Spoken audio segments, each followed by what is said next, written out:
Any health-related information on the following show provides general information only. Content presented on any show by any host or guest should not be substituted for a doctor's advice. Always consult your physician before beginning any new diet, exercise, or treatment program.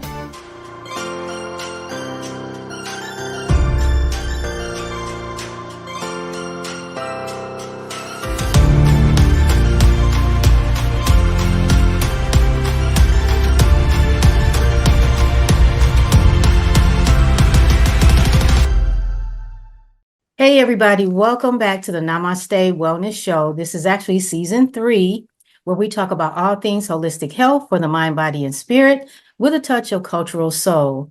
Today I have a very special guest. She's actually one of my cousins, Dr. Hazel Green Young. Welcome, Dr. Green, Dr. Young. I'm sorry, Dr. Young. Thank you. Okay, thanks for being here today. So you are a radiologist with the University Hospital of Cleveland Medical Center, Department of Radiology. And you've been there since 1992. And you also have 2 scholarships set up with the Michigan State University and also the Meharry Medical College in Nashville, Tennessee, which is a historically Black college known as HBCUs. So welcome. Thank you. Okay, so I'm really glad to have you. So first, I want to talk a little bit about, you said that, I thought this was really cool. You said that from high school, you knew that you were science oriented. So tell us a little bit about your background and how you got to be science oriented, or what drew you to science, and how you came to be a radiologist. Well, my parents were very much focused on us being educated. While we were growing up, they were also in college, so that was interesting to watch. You know, my parents actually go to college while I was growing up. I think it had a different impact than if they had already completed their education before we were born. But by watching them, we got to see how much they valued it, because it was a significant investment of time and effort for them to raise a family while in college. Right. And not to mention they were raising 8 girls, right? Right. So yeah, I have 7 sisters, most of whom still reside in Detroit, which is where I was born.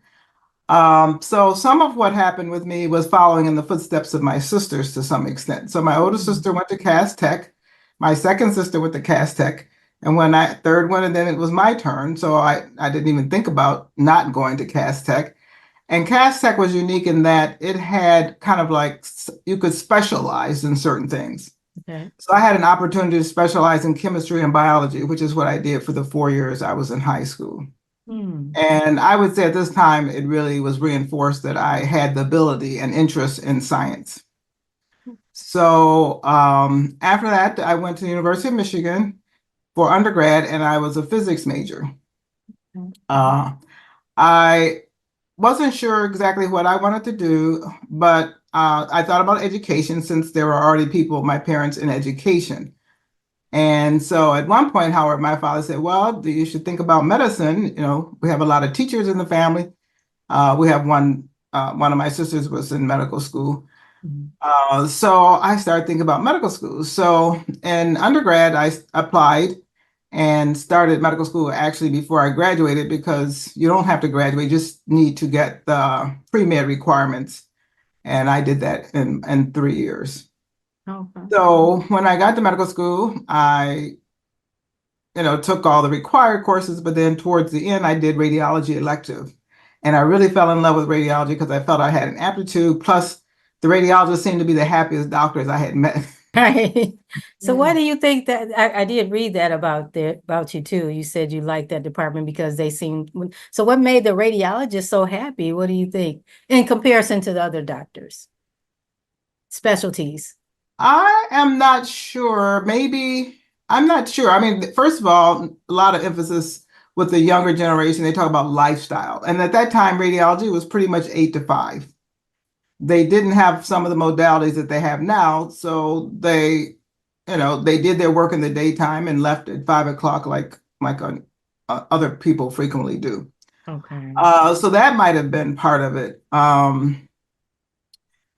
I think also when you're working face to face with patients on a regular basis, that can um, be more complicated for a lot of reasons. One might be it's hard for some of us. I think it's sad to work with sick patients face to face, That and makes sense. sick patients sometimes they need help 24/7. It's not like you can shut your office door at 5 when you're a primary care doctor and go home because they might need some advice or consultation after hours.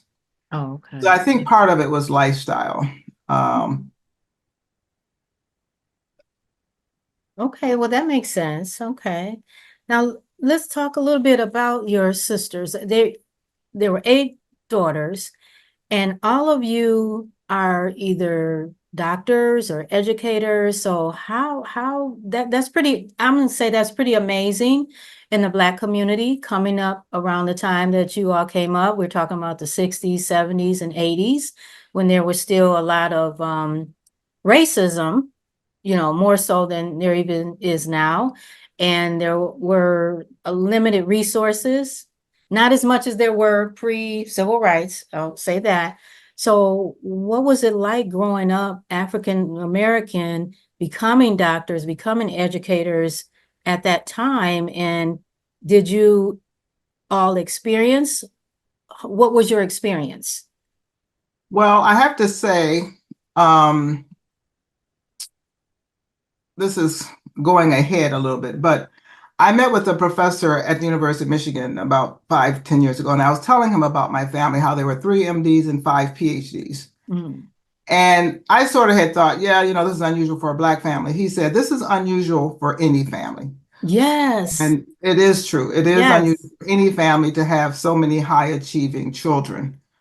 So like I said, I think partly it happened because my parents had the emphasis on education, but then also, like I say, kind of the monkey see, monkey do thing, we Right, followed in the right. footsteps Yeah. of our sisters. Now, as far as racism, some of it's racism, some of it was sexism. But Hmm. what would happen when I, for example, decided I wanted to go to University of Michigan, the counselor in my high school said I shouldn't reach for that was Mhm. too much of a reach. So I assume that was because either I was Black and or female. And sometimes I got similar advice from people, whether they were Black or white, who just didn't expect that this was something that could be achieved. Then when I got to Michigan and I said I was going to be a physics major, people were also not very supportive. They're like, oh, maybe you shouldn't take Pursue that. physics or pursue that. But I had already had 5 semesters in high school, so I was not intimidated by physics. But our parents were always supportive as we were going through our education. There were times when teachers did things because of race. They would give us grades lower than we deserved, and sometimes my parents would intervene. Some of my own sisters were very good at defending themselves. I was less so. For example, we had a long-term substitute for my geometry class in high school, and the substitutes didn't know much about geometry, so I literally taught the class. But Wow. despite the fact that I taught the class, they wouldn't give me an A. They said, oh, well, people might think that's not fair or something like that. I don't know. Mm. So Mm. who knows what that was all about.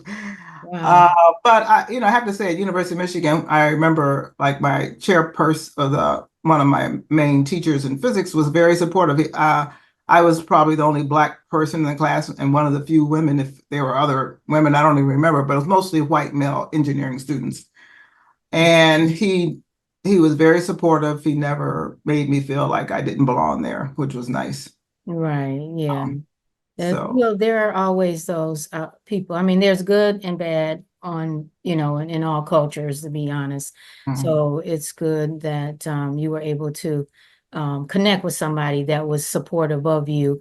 In one of your uncle's book, Dr. Robert Greene, I've been interviewing him too. And by the way, Kurt, your cousin Kurt, Mhm. wanted me to tell you that Dr. Green's son wanted me to tell you that you were his favorite babysitter.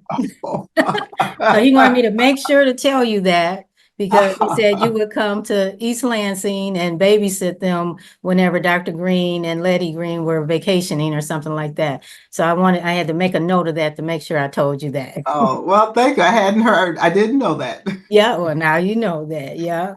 So, yeah, and I also wanted to say it reminded me of something in one of Dr. Green's books. He mentioned, I think when he was in high school too, his teachers, and this was way before you were even in high school, told him the same thing that, something like they shouldn't aspire in the Black schools, they shouldn't aspire to become doctors or, lawyers or, have high aspirations otherwise in education. So that wasn't the first time. So that was something that was probably very common back then.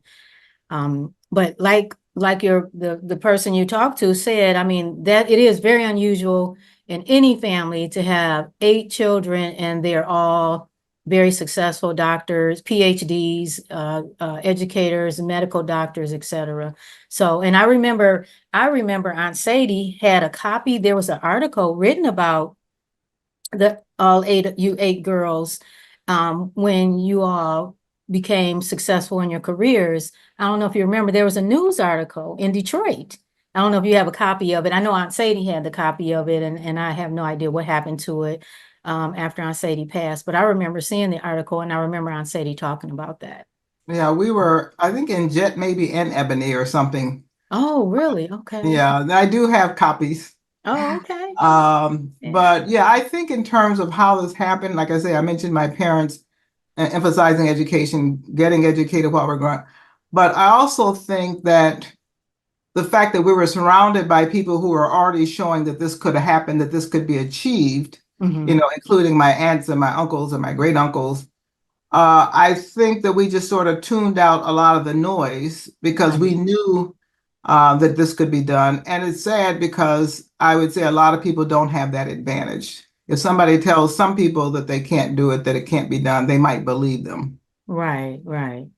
Well, hopefully, things are, well, we know they're a lot better than they were in the past, but, there's always room for growth. And we're continuing to move forward as a culture and as a human race, I would hope. One of the things you also say that there are 2 principles that constantly guide you. And quote, if you see injustice, say something. If you see a cause of racial health disparities, do something. So this is kind of moving into our conversation about what you do as a physician. So you want to tell us when you say, what does that mean to you, that quote?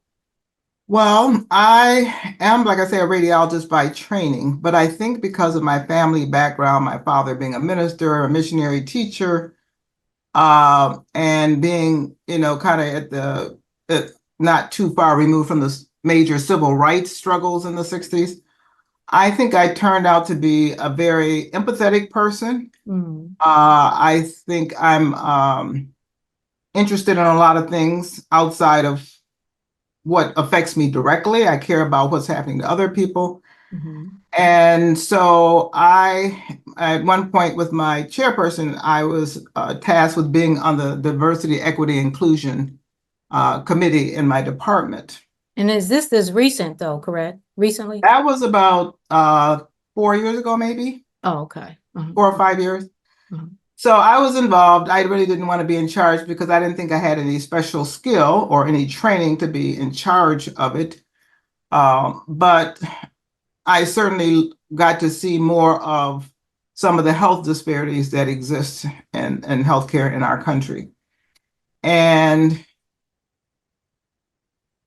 for example, I had known for some years, like 30 years, that sickle cell disease could be prevented. Mhm. And I had brought it up once on a talk show they were talking about, and they said, oh, it's to prevent it costs too much money. And they were kind of dismissive. But then during this last year, they started talking about cures for sickle cell. Okay. So there are currently 2 ways to cure sickle cell disease. And sickle cell disease is a hereditary disease of blood, where the blood cells tend, under certain stressful conditions, turn into a sickle shape rather than a rounder shape. And the result is that certain parts of the body do not get oxygen, adequate oxygen or blood to that organ. So if it doesn't go to the brain, you can get a stroke. If it doesn't get to the if you have problems with blood flow to the kidneys, you can get renal failure. You can have heart attacks. You can have infertility. It can affect basically every organ in the body. Mm. So when they started talking about the cure, I thought, well, that's good too, because there's certainly a lot of people. I think they estimate 100,000 Americans at least have sickle cell disease in our country. And this is mainly just, mainly in African Americans. It's largely African Americans, but it's Mhm. also very common around the Mediterranean. So you'll see people of Italian, Greek ancestry, obviously Africans or the Caribbean, and even India, places like India. So, but in America, it's largely more common in Black Americans, but whites and Hispanics can also get it. Okay. So I've looked at this and I started thinking there's something wrong with this picture when we're talking about curing the disease, which, like I said, is very important, but there's no discussion about preventing the disease.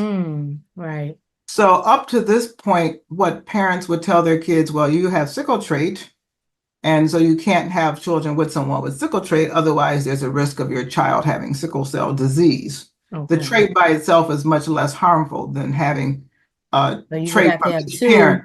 two parents. Correct, yeah. Mhm. So at that point, it's 25% chance that your child would have sickle cell. So when I got involved in this space earlier this year, I realized that some people didn't know their sickle trait status, or one of the partners knew they had sickle trait, but the other partner thought they didn't have sickle trait. And as a result, these people were having children with sickle cell disease. So what I found is that there was just a major gap in education.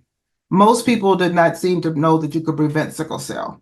If you Google prevent sickle cell, places like the Cleveland Clinic, Ohio State, etc., would say it cannot be prevented because it's a hereditary disease. Okay. Well, if you have the trait or the disease, obviously you have it, that we can't do anything about that per se. But the prevention part is so that the next generation can avoid, if they choose, having a child with sickle cell disease. Okay. So I realized that the first step should be education. And it's not taught in the medical schools apparently very much, and a lot of physicians didn't know about it. And the NIH had an article, a research study that showed that 76% of parents who have a child with sickle cell, they themselves didn't even know that they could have prevented having a child with sickle cell disease. And another part of the tragedy of that, because it's a horrible disease, but the other part that's a tragedy is that a lot of parents, if their first child has sickle cell disease, they elect not to have any more children because it is devastating emotionally, financially, physically for the entire family. You spend so much time in the hospital with your child, and your child spends so much time, it's hard for the child to get educated. Sometimes it's hard to keep jobs, et cetera, et cetera. I'm assuming the sickle cell itself is covered under insurance, or the symptoms of sickle cell would be. Correct. So if you have sickle cell disease, Medicaid, Medicare will pay for the care of your child or yourself for your whole life, which means that could be sickle cell patients typically do not live as long as other people. But whether they live 30, 40, 50 years, Medicaid, Medicare will pay the full cost of all their hospitalizations.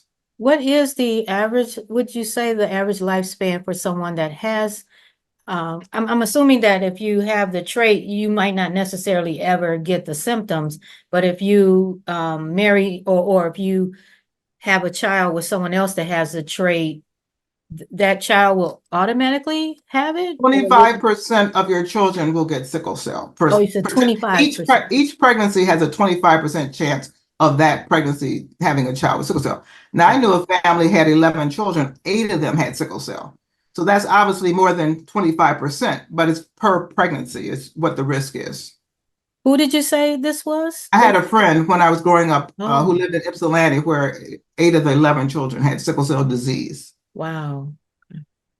So, so to prevent sickle cell, first of all, everybody has to know their sickle trait status. By birth, by law, most people get tested for the babies get tested for like 30 different diseases, hereditary diseases, whether it's sickle cell, cystic fibrosis, thalassemia, a whole bunch of diseases. So at birth now, it's about maybe for the last 20 years or so, everybody potentially has access to that information. However, the information does not always get passed on to the parents and or to the child as they're getting older. One mother said, "Oh, I knew one of my kids had the trait, but I didn't remember which one." So if she doesn't remember, her child won't have the knowledge that they're the ones that have the sickle trait.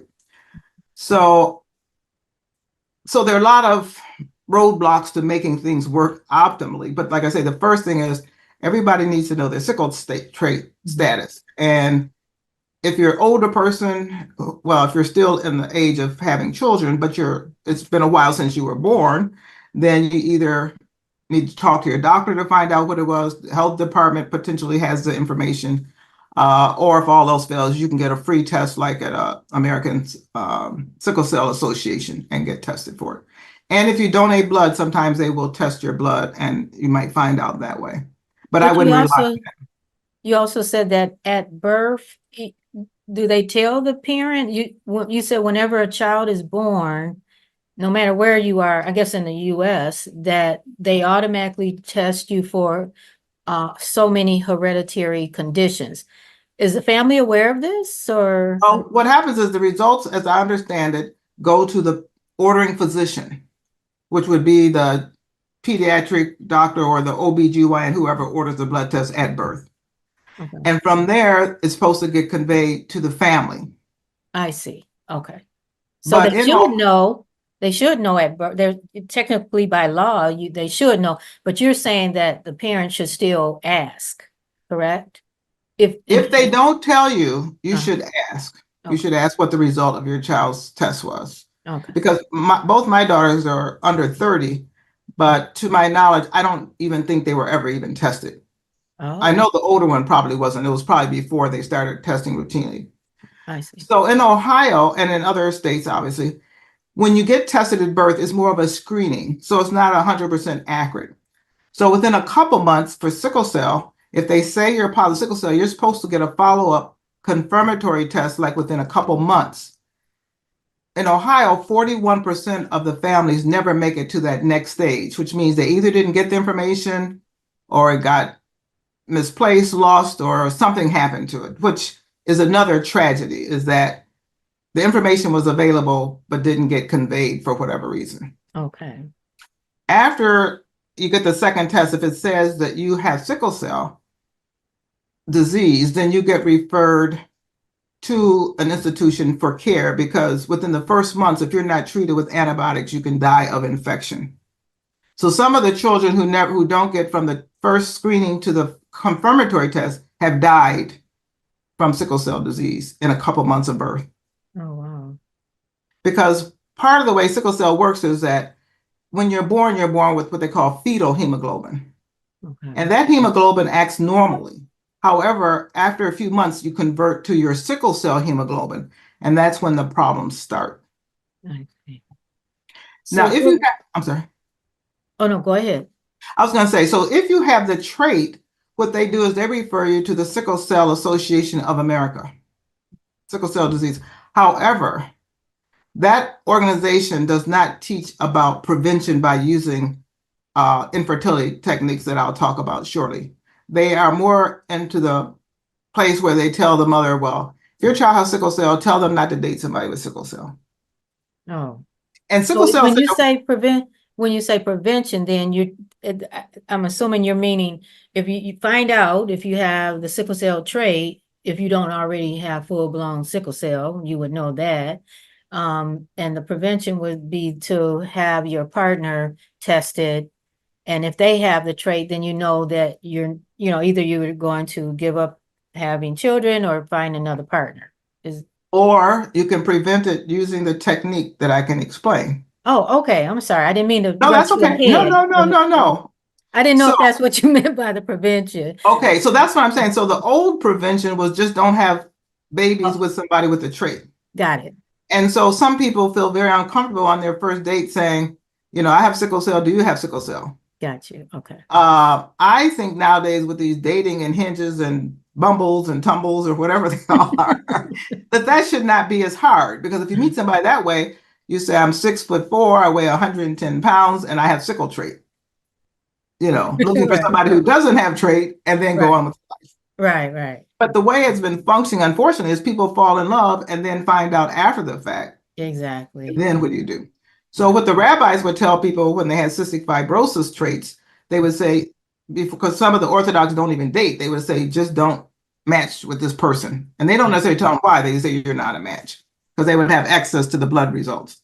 Okay.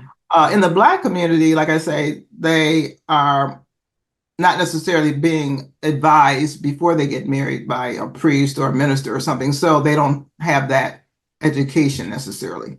Now, let me ask you, do you feel though, when you say that, are you feeling that there is a racial disparity in the Black communities? One of the reasons they're not being informed enough compared to other I think, for example, what I have heard in Michigan, if you have the cystic fibrosis trait, which is more common in white people, they send you to the university for counseling.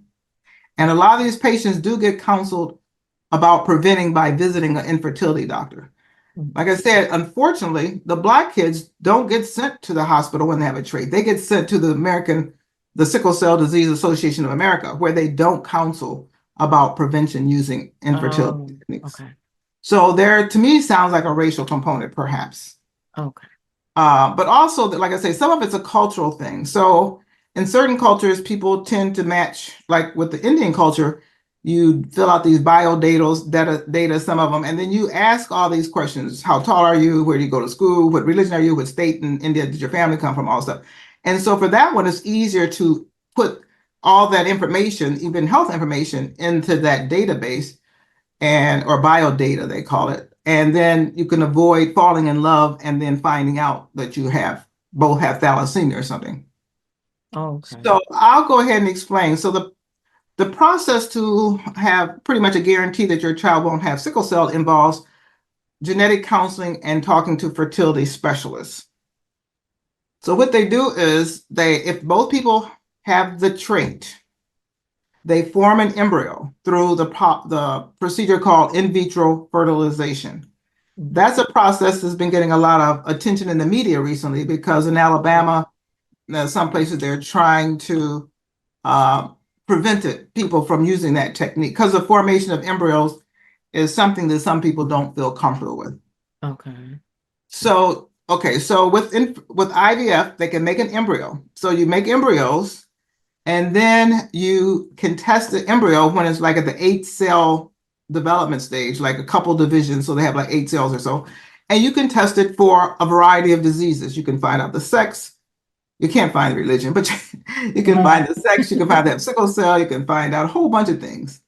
And then if the embryo does not have sickle cell disease, then you can safely put that in the woman's uterus.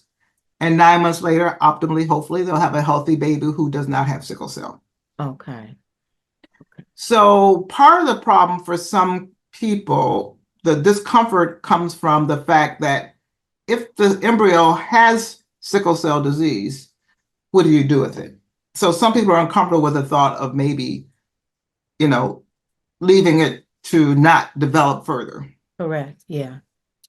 So it requires a lot of motivation and education and knowledge to get to that point because some people don't plan their pregnancies. Right. However, I feel like now that if the information can get out that you can prevent having a child with sickle cell, people might be more motivated to plan their pregnancies. I think before when the Black Panthers were checking for sickle cell in the 70s or whatever on college campuses, when people thought the only thing you could do with information was just not to date somebody with sickle cell, people I think were more fatalistic. They took their chances. They thought 25% chance is not that much. However, if it's your child, that's a big deal. 25% is I say I wouldn't get on an airplane that had a 25% chance of crashing. Yeah, this is true. That's true. So go ahead. So the other thing is so another problem is, besides the education, is that this is an expensive process. Because costs approximately $25,000 to undergo IVF with what they call pre-implantation genetic testing. That's testing of the embryo. So the IVF part costs approximately $20,000. Some insurance companies will pay that part. Okay. So the $5,000 for the testing might have to be out of pocket, as they call it. I mean, you may have to pay for that yourself. Gotcha. The travesty, I think, is that Medicare will not pay for any of it. Medicare, and this is what makes me somewhat suspicious, is they will not pay $120 for you to have a blood test to see if you even have any hereditary disease. They won't. Okay. If you go to my hospital and say, I want to be tested for sickle cell, the cost would be $120 and Medicare won't pay. I see. Okay. Now you can go to the Sickle Cell Foundation, they'll do it for free. Okay. But in Cleveland, there's only one. Okay. And everybody doesn't live next door to this place. It's not always Oh, I convenient. see what you're saying. There's not like there's one in every state or Every neighborhood or anything every like that. neighborhood. Right. You have to make an appointment and then whatever. see. So now while $25,000 sounds like a lot of money, which it is, first of all, some institutions have money to offset those costs. Okay. They won't tell you about it if you just pick up the phone and ask them. But if you were to show up in their office, they might at some point tell you that there are funds available to help you defray the costs. And would you be able to share those contact places for some people that might be listening or watching? I think if anybody's interested in finding about preventing sickle cell using IVF, they can call any major hospital. I think most major hospitals in America will do in vitro fertilization. I know University Hospitals of Cleveland does, the Cleveland Clinic does, and I suspect it's like that in most cities, that the major institutions definitely will do IVF. Like I say, this procedure has been around for almost 30 years, so it's not something new. Or just maybe even in terms of the testing. Oh, the blood test? The blood test. Okay, so if that at the health department, your local health department? Like I said, for sickle cell, I know you just you can go to the Sickle Cell Association of America, or you could talk to your own personal physician. They can write an order for you to get a blood test. Okay. Now, whether your insurance will pay for it, it may pay for it, but Medicare will not pay for it. Okay, but Blood the test just to find out if you have sickle cell, you say it's about $120. Well, that's how much it is at my hospital, but some of my friends have looked it up online and see it for a lot cheaper than that. Oh, okay. Okay. But So you might be able to get it for a lot cheaper. Okay. But that's got to be like the first step. And it just seems like, you don't hear much about, like I think you were saying earlier, you don't hear much about sickle cell or whether or not it's that there are that many cases anymore. I mean, are there fewer cases than they used to be, or are there more? So I think, and the head of adult sickle cell at my hospital, we think the number is increasing. Really? In Ohio, approximately 200 babies are born each year with sickle cell disease. Every year? Every year. Wow. And I think the immigrant population of people from Africa and at-risk countries has increased significantly. Okay. So both of us think that the estimate of 100,000 people having sickle cell is an underestimate. And we also think that the number of people being born with sickle cell disease is increasing. Now, cystic fibrosis supposedly is decreasing, and I suspect it's because people are aware that you can prevent it. Okay. So that's the difference between that hereditary disease and sickle cell disease. Okay. So are they doing any type of testing or are there any other preventative measures? Because it sounds like there's nothing there's no lifestyle change you can make. There's no unfortunately you can take, or I know Black men who only date white women. That's how they think they're going to prevent having a child with sickle cell. But that's oh, you say Black men that only, and that's the reason? Right, because some of them have sickle trait and they figure if they date a white woman. Okay. And the odds are, yes, they probably will be less likely, but they may meet that occasional white woman who also has the trait. And if she doesn't have sickle cell, she may have thalassemia, and sickle thalassemia is not a good thing either. Oh, wow. So between just asking everybody, and the thing is, you can't just ask people because people don't know their trait status, and people may be misinformed about their trait status. I think it should be almost like a driver's license, where you could look and see, like on my phone, when I donated blood some years ago, it says I do not have sickle trait. if I Oh. go to the American Red Cross webpage. So you But you can know, live, a person can live their whole life then with the trait. you can, but under certain circumstances, they too can have problems. So for some years now, the NCAA has insisted that all college athletes be tested for sickle trait because if they get dehydrated, et cetera, their blood cells can sickle and cause problems too. Okay, so the blood itself, and I'm not a medical person. Let's see if I can describe it. So the blood cell can be a normal size, but you mentioned earlier that under some stressful conditions, such as like you're saying, these athletes, if they're dehydrated or whatever, then your cell can begin to sickle and Correct. cause other symptoms such as heart attack, stroke. I know I was reading I pulled up a website on sickle cell. They said maybe you have general tiredness, also. So it can be a range of things symptoms that you can have. So one Right. of the preventatives could be maintaining a low stress level, right? As a preventative, I mean, if you know, Some of the stressors is different than emotional stress. It's oh, like okay. certain altitudes, like you can't be a fighter pilot or something if you even have the trait, because if you get up a certain altitude, you might start having problems. Oh, Temperature, if it's cold, some people move south because otherwise they tend to have some issues. okay. There's not, some people try and think that there's some lifestyle choice that you could make or decisions, but that's just generally not going to be very helpful. Okay. So, but going back to the cure, Mm-hmm. so the treatment first of all, sickle cell itself can cause infertility because you need blood to your testicles and to your ovaries. And if you have interruption of blood flow and oxygen to those organs, then you end up being infertile. Mm-hmm. The other problem is one of the drugs that they treated, hydroxyurea, they start frequently in infancy, and that can cause infertility also. Okay. So those are two sad things. Mm-hmm. So going to the cure for a minute, the two main cures are bone marrow transplant, Okay. costs about $800,000. It also makes you infertile, Hmm. and you have to have a full-blooded sibling to be a donor, a full-blooded healthy sibling to be your donor. So if you have one child with sickle cell and then you give up because you're afraid to have another one, you no longer can do that as an option. Mm-hmm. You can try it, but it's not as successful unless the person's a full-blooded sibling. The newest cure is called CRISPR or gene editing. So just about in the last year or so, they have been doing gene editing Mm-hmm. to cure people with sickle cell. That costs between 1 to 3 million per person. And that also leaves you infertile. Wow.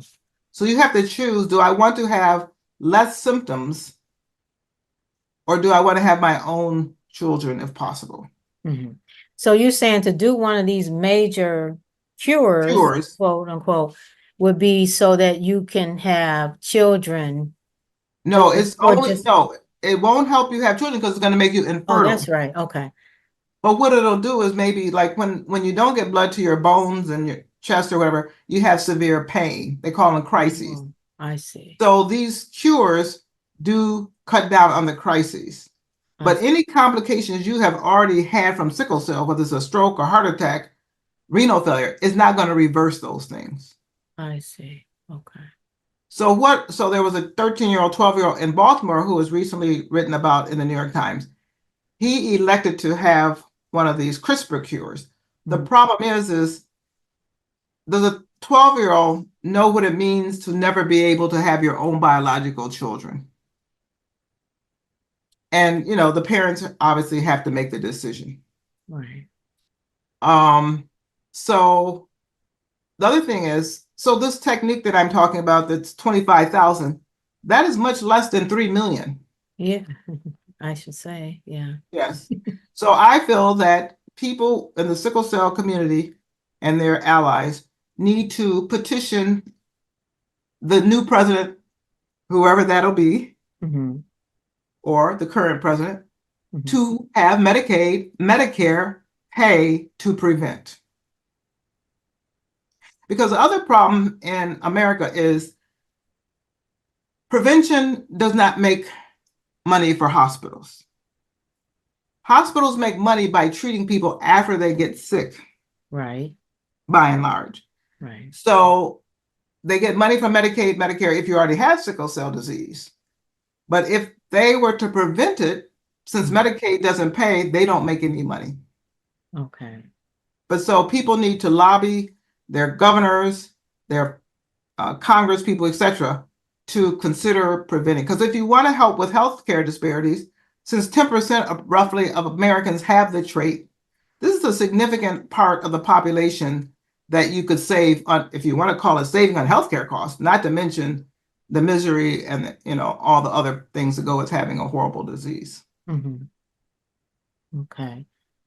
So you're saying about 10% of the American population, Black American. 10% of Black American Mhm. population gets full-blown sickle cell or No, have the has the trait, trait. Have the have the trait. trait. Okay. Right.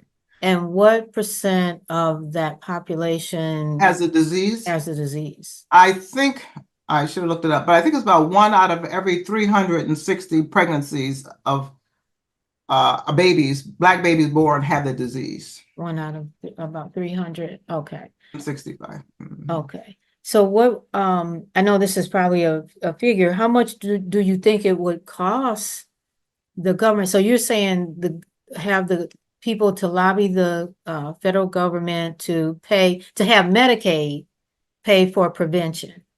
And I mean, I know this is probably a lot to ask. How much do you think something like that would cost Medicaid to pay for prevention? Well, per person, if they don't have insurance and if they use Medicaid, Medicare, we're talking 25,000. But like I say, you have to contrast with the fact that Medicaid, Medicare will pay 3 million, 1 to 3 million to prevent it per person. So 25,000 is much less than 1 million. Oh, okay. Because they're already paying to treat and to cure, and the Okay. treatment can be 10 million depending on how long the person lives. Uh-huh.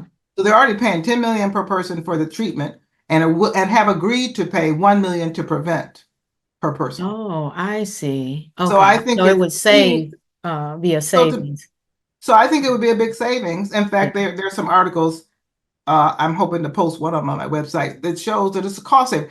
And I don't like to talk about the cost savings Right. Okay. because this is a sensitive issue. Everybody's life is valuable. Of course. When you start talking about preventing sickle cell, people are thinking, but like my one friend who has a trait, she says, well, if my parents had done that, I wouldn't have been born. Hmm. So, so there's a lot of psychological kind of issues involved in this whole process. I said, well, first of all, if you weren't born, you wouldn't have known it. Yeah, that's true. But secondly, she only had the Right. trait. Yeah. So they might have elected to have her anyway, even though she had the trait. Right. But the other thing is with sickle Well, cell, would you, before you go, would you share your website that people can go to and get this information, get more about this? yeah, so I set up a website. I just posted about a week ago. It's been a 6-month struggle and it's still obviously not optimal. But this webpage is called PreventSickleCell.com. PreventSickleCell.com. Okay. Right. PreventSickleCell.com. All Okay. one word, yes. All one word. Okay. And they can go and get more information. And then you put more information up there, it's gonna evolve over time once you get it set up the way you want it. Okay. All right. Well, is there anything else? I mean, you shared quite a bit about the sickle cell, and I kind of understand why it was not that something. Now, I'm imagining as a radiologist, you see test results, people that have sickle cell or have the trait and all that, but it sounds like maybe this friend that you had that had 8 children.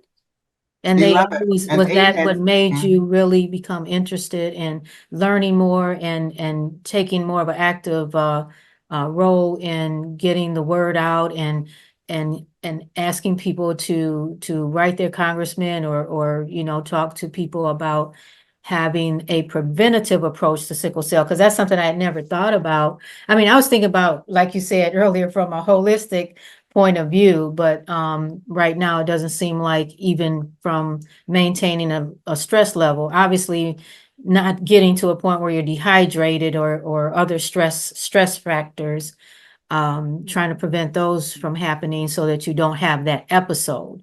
Because, I do have a family member that does have, and I think I mentioned to you, have a couple children. I think a couple of her children do have sickle cell, and they do have to go in and out of the hospital. And that's why I was wondering, and I know sometimes that environment can be stressful. And if there was anything that can be done to minimize the stress, that might help. So you never knew. It doesn't hurt to minimize stress anyway. Because if you think about it, I think the medical community, there's some statistic that says 70 to 80 or 85% of chronic illnesses are related to stress anyway. So, but that being said, do you have any final words or thoughts? Just have one final thought. I met a woman through LinkedIn who has sickle cell disease, and she had a failed attempt at sickle cell a bone marrow transplant for her disease. It left her infertile, and she still has the disease. It did not help her disease. But she is very much interested in trying to educate people, including Congress, about funding for helping sickle cell patients with infertility issues. And there's a lot of overlap between what people with sickle cell are faced with when they're trying to have children and with what I'm talking about in terms of prevention. Both of them would involve going to see genetic counselors and infertility doctors and then working from there. So she and I hope we'll be able to work together a little bit to achieve what is a common goal. All right, then. Okay, well, thank you so much for sharing and being here today. I think it's been very informative to me because, like I said, I really didn't know a lot about sickle cell. You don't hear that much about it, but what you're saying makes sense, that anytime we're moving toward prevention is going to help in the long run. It's going to help save time. It's going to help save money. It's going to help save trauma, really. Saving people going through the trauma that they go through with that disease. So, all right. So thank you so much for being here. And I hope you'll come back again if you have any updates or new developments around sickle cell. Again, please reach out to Dr. Young on the website. Again, give us that website one more time. PreventSickleCell.com. Prevent sickle cell. And thanks for having me. And September is Sickle Cell Awareness Month. So in each community, there may be opportunities to get more information. Okay, sounds good. I appreciate the time. All right, so thank you. Thank my viewers and my listeners for being here today. And please stay safe, stay well. Until next time, namaste. Namaste.